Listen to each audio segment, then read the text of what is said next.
क्षमा breaking Jain news.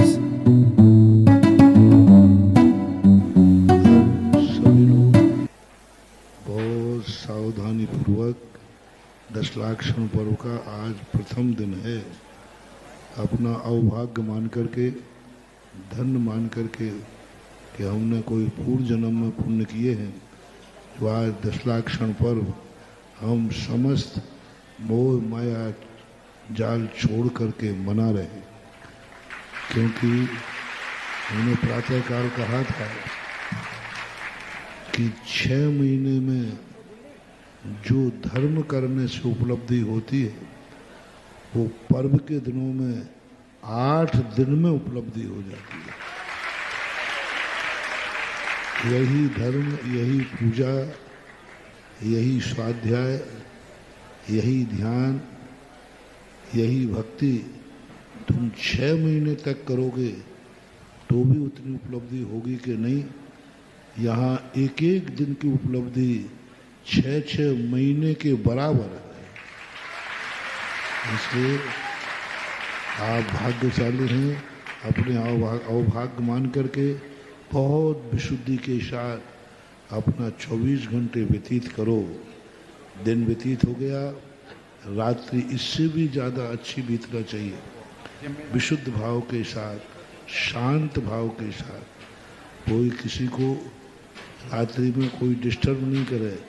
हमेशा ध्यान रखो, हमारे कारण से किसी दूसरे को बाधा नहीं होना चाहिए। अभी तुम हंसते हंसते बाधा पहुंचाओगे, कल जब उदय में आता है तो रोना पड़ता है। देखो कैसी कैसी जिज्ञासाएं आती हैं कि महाराज हमारे जीवन में ऐसा कष्ट क्यों हो रहा है। हमारे पास लोग आते, महाराज जी हमें नींद ही नहीं आ रही है, गोलियां खाते तो भी नहीं आती, इंजेक्शन लगाते तो भी नहीं आती। क्यों ऐसा कर्म बंद क्यों हो गया?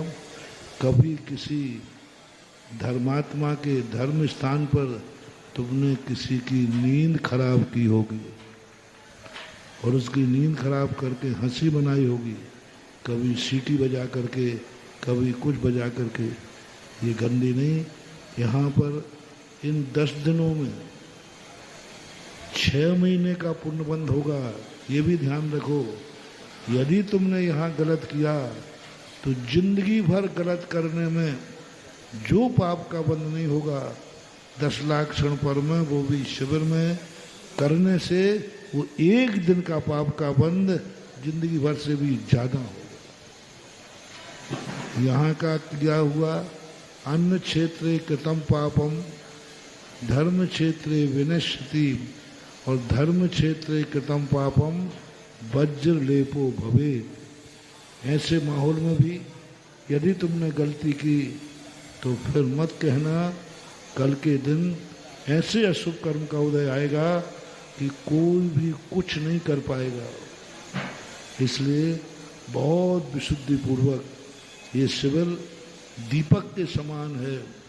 सावधानी से पकड़ोगे तो जिंदगी में उजेला ही उजेला देगा, और थोड़े से चूक गए तो जला के भस्म कर